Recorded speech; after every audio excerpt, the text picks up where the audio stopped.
The Mari Lwyd, or a Fari Lwyd, is a Christmas custom found largely in South Wales. The tradition entails the use of a hobby horse, which is made from a horse's skull, mounted on a pole and carried by the individual under white sheets or sackcloth, although the horse's head is occasionally made of wood or even paper.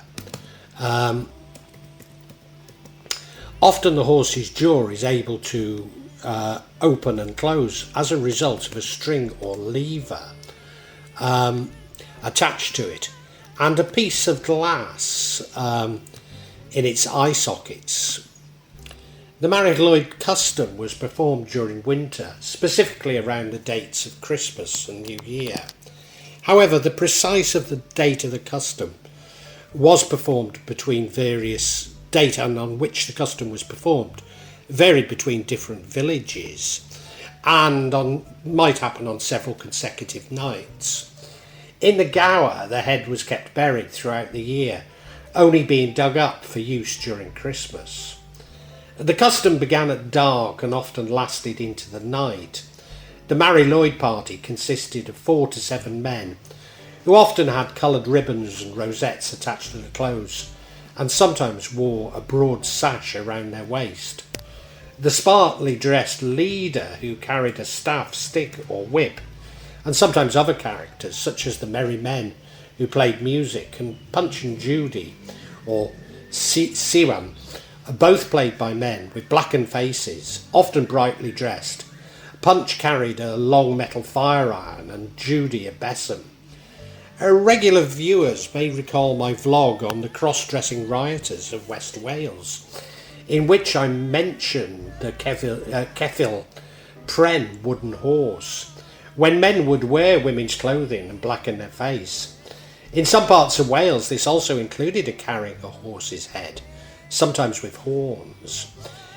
It was an informal system of justice by which offenders were tied to a wooden frame and paraded around the villages. Despite strong parallels with Mari Lwyd, I cannot find any strong association between the two. It is, however, probably related to a similar custom which had existed in Solva, Pembrokeshire, around 1840. Also, the Bucla Lwyd, grey bogey, which involved an imitation horse's head being made from canvas and stuffed with hay, being carried about using a hay fork on All Hallows Eve. In the late 19th century in North Wales, giving a skull involved the skull of a horse or donkey being placed over the front door of a woman's house on May Day as a sign of contempt. It may also be related to the Hwdyn of Kent, the Broad of the Cotswolds, and the Old Bull, Old Top and Old Horse of the North Midlands and Northern England. Possibly even the 16th century fashion for hobby horses amongst the elite.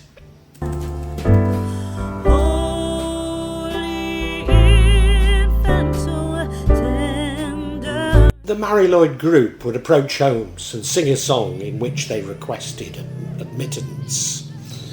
Weldama ni'n diwad, gwefelian in diniwad, I often cawan genad, I ganaw. Excuse me for mangling the Welsh. Well, here we go, innocent friends, to ask to get a messenger to sing. The inhabitants of the homes would then offer excuses for why they could not enter. The party would sing a second verse, and the debate between the two sides, known as the puncho, musical debate, which was often quite rude, would continue until the house's inhabitants ran out of excuses, at which time they would allow the party to enter to provide them with ale and food. In Gower, the Punch and Judy characters would cause a noise, with Punch tapping the ground to the rhythm of the music and rapping on the door with a poker, while Judy brushed the ground, house walls and the windows with the besom or broom.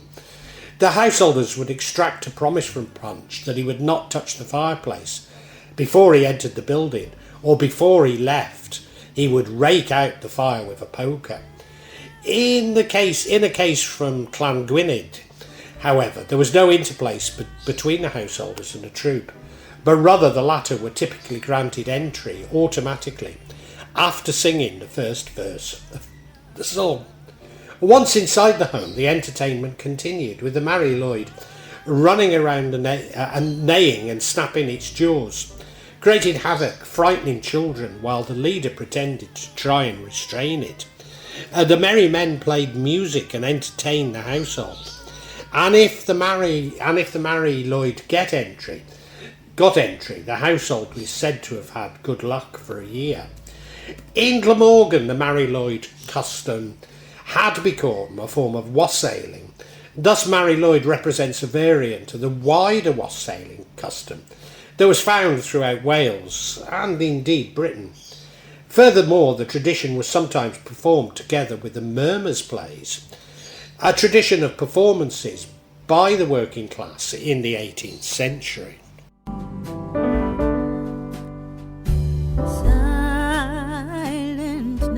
There was a custom associated with Glamorgan, with 2/3 of instances falling within the county.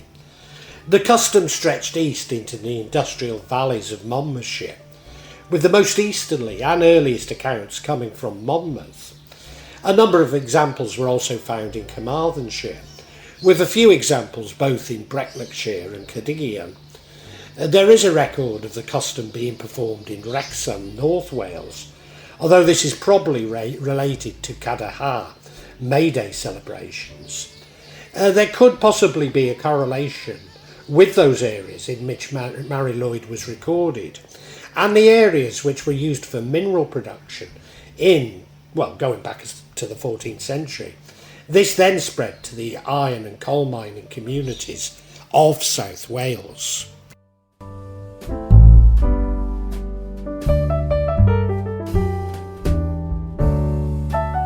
David Jones considered it to be a translation of Blessed Mary, a reference to the Virgin Mary, Mother of Jesus, and a religious figure in the Catholic Church, Eastern Orthodox Church, amongst others. Other scholars have linked it to a legend connecting it to the Nativity story. A pregnant horse sent out of the stables when Mary arrived to have Jesus. She spent dark days roaming the land trying to find somewhere to have a new foal. One Welsh translation of it, Grey Mare, connects it to the heritage of pale horses in Brythonic mythology, and many of whom can cross to the wonder world, such as Rhiannon in the Mabinogion rode a white horse. In Brythonic mythology, animals who have the ability to cross between this world and the underworld, the Celtic Anwan, are traditionally white or grey coloured. Battles of wits outsmarting an opponent to get a desired treasure or outcome, are also found throughout the Mabinogion. In tales such as Math, son of Mathonwy, where Bloedoedd tricks Lliw into killing himself, Rhiannon deals with Gower in Priel, Prince of Dyfed. Cai and Bedwyr complete the seemingly impossible task in the tale of Culhwch and Olwen. Being crafty and witty, they can therefore be seen as a way of outsmarting an opponent, no matter how imposing or otherworldly they are, and this may have come down to the present day through the Pwnchil of Mari Lwyd. The folklorist Trevor M. Owen suggested that the Mari Lwyd was a practice which probably had a religious, if pre-Christian origin, adding that by the time it had been recorded, it had either been become emptied of its religious content. Ellen Ettlinger believed that the Mari Lwyd represented a death horse, as symbolised by the white cloth worn over its carrier, suggesting that it was originally employed in a pre-Christian ritual to mark the festival of Samhain. The folklorist Christina Hall suggests that the ancient character was once a Beringer of fertility. However, after the 1970s, the folklore trend for interpreting such hobby horse traditions as pre-Christian survival has ended, as scholars came to express greater caution about proposing origins for such customs. The Mari Lwyd was part of a wider hooded animal tradition, existing in different forms in various parts of Britain.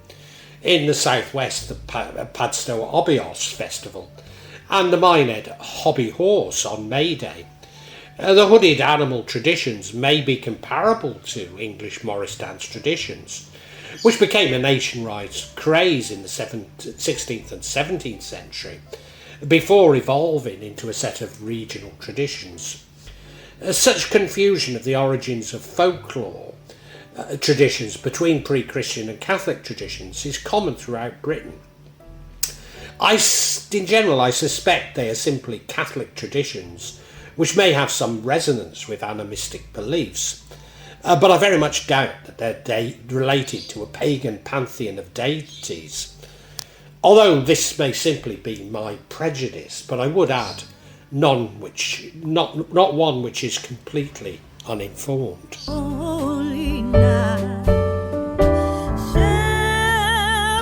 shepherd's quay. The earliest published account of Mari Lwyd appeared in 1800 in J. Evans' A Tour Through Part of North Wales. In the year 1798, in a chapter recording traditions in other parts of Wales, it had been suggested that the Welsh Methodist revival contributed to the decline of both the Mari Lwyd and a number of other Welsh folk customs. In 1802, the harpist Edward Jones of Merionethshire published a book in which he lamented the destructive impact that Christian preachers were having on Welsh folk customs, which were criticising as sinful.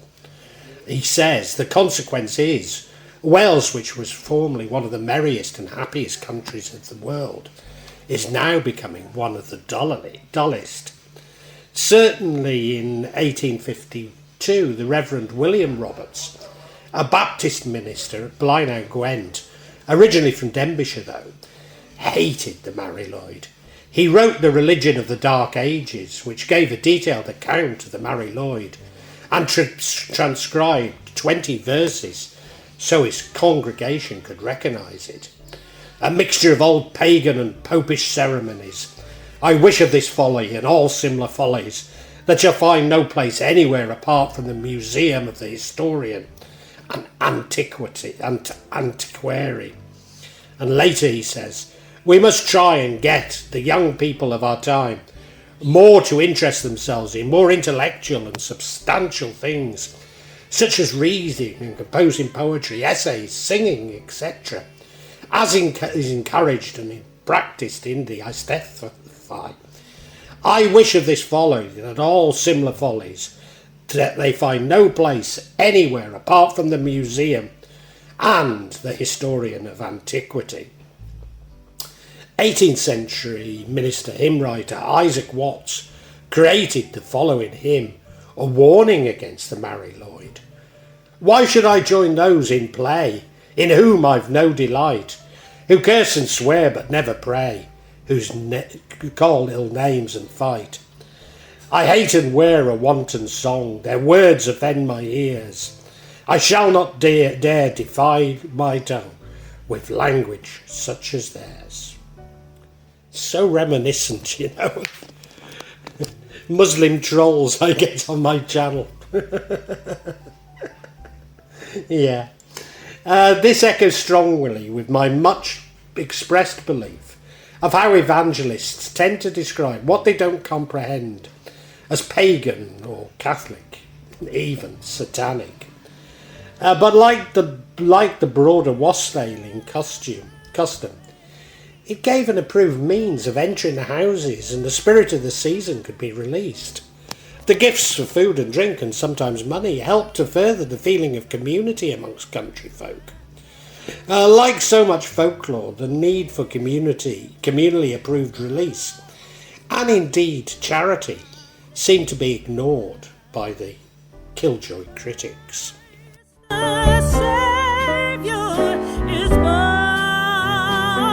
It seems to have been revised in the 20th century, being practised in Cardiff, Bridgend and Gwynedd, Neath, the Mumbles, and indeed across Glamorgan. Professor Ronald Hutton stated that Mari Lwyd tradition appears to have become defunct in the early 20th century.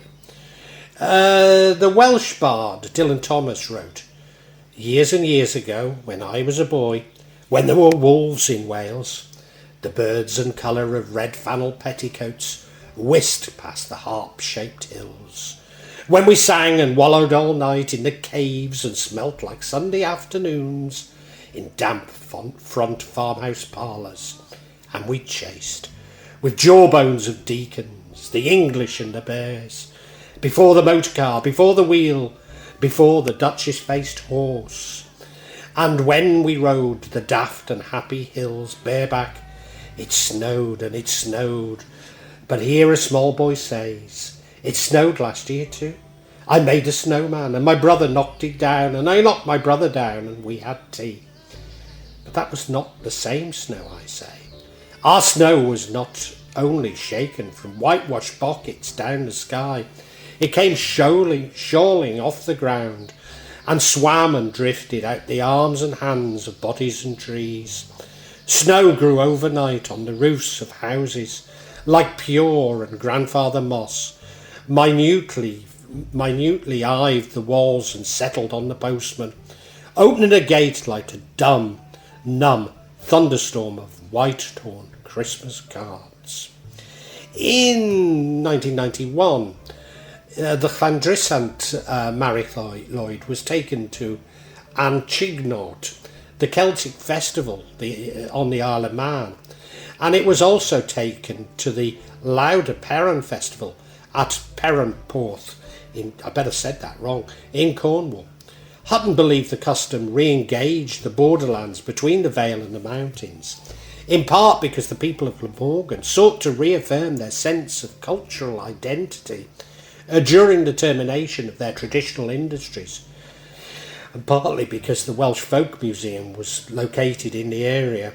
More widely, he believed that revival of Mari Lwyd was in part due to the forces of local patriotism. Earthquake at the sight, glorious street. Contemporary groups include people in the traditional Welsh costume that was developed and romanticised by the Victorians, rather than the rags and blackened faces of tradition. The town of Aberystwyth organised the world's largest Mari Lwyd for the millennium celebrations in 2000. A mixture of Mari Lwyd and wassail costumes occurs in the border town of Chepstow, South Wales, every January. A band of English wassailers meet with the local Welsh border Morrisside, the Widders, on the bridge in Chepstow. These wassailers do blacken their faces, but then, like cross-dressing, the British only need a limited excuse for such political incorrectness. In 2017, there was even a Mari Lwyd celebrated in Anglesey or Ynys Môn. It even made an appearance at Pagan Pride in Los Angeles.